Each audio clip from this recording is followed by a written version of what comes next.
So one of the things I like doing is seeing if I can propagate my existing plants using clippings and placing them in water. So this is called water propagation. So I actually snipped a couple weeks ago a couple of branches of my Alternanthera, I believe that's what it's called. And so I snipped it, stripped the leaves at the bottom here, and then I put it in water, and as you can see, it's rooting. So what I'm going to do is now experiment with planting this up. I did take a cutting of my Artemisia. This is a proven winner variety, and I put that in water, but I wasn't so successful in propagating it, which is weird because the normal silver lining Artemisia, I was able to propagate that using water. So I have a hibiscus. Now, pardon the dryness of this tree. It's about 90 degrees and we're in a hot spell right now. So as soon as I'm done planting here, I'm going to go ahead and water some of the plants. But I wanted to go ahead and plant the base of this pot, as you can see here. I have a hibiscus plant in it, and what I typically do during the season is look for areas that need to be filled in. And so this is one of the areas that's going to fill in. So I'm going to go ahead and plant this in. And what I'm going to do is plant it in here, and I'm going to come back and water it.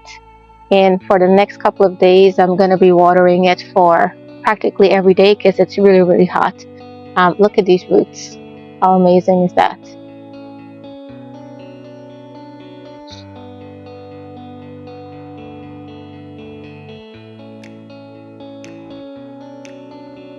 I'm going to go ahead and use the water from the glass and just give it some water right away. And then I'll come back in with a hose and do a proper watering in. So we'll follow this and see how it goes. This I'm just going to toss because it didn't do any roots. Which on second thought, it does look like it might. Oh no, it's not going to. So I'm just going to go ahead and toss this one out.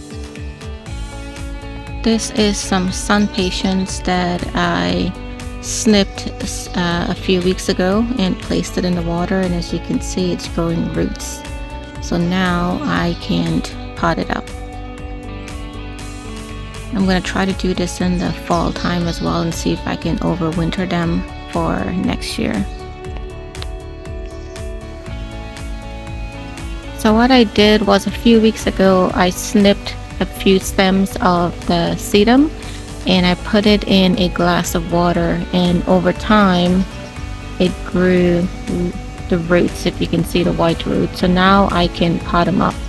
I could have just snipped it and placed it directly in the soil, but I wanted to experiment and see if the sedum will grow roots if I put it in water. So this is water propagation. Alright, so this is about maybe a month and a half after I transplanted the Alternanthera, and this is what they look like. So this is two plants, so they do root well in water. So I do love this method, so I'm gonna try to overwinter some of these plants. They're a little bit expensive, so I think it'll be nice if I can just root them in water. Hopefully you learned something from this, how to propagate plants from cuttings and putting them in water and rooting them. I would love if you can like and subscribe and comment. Until next time, happy gardening everyone.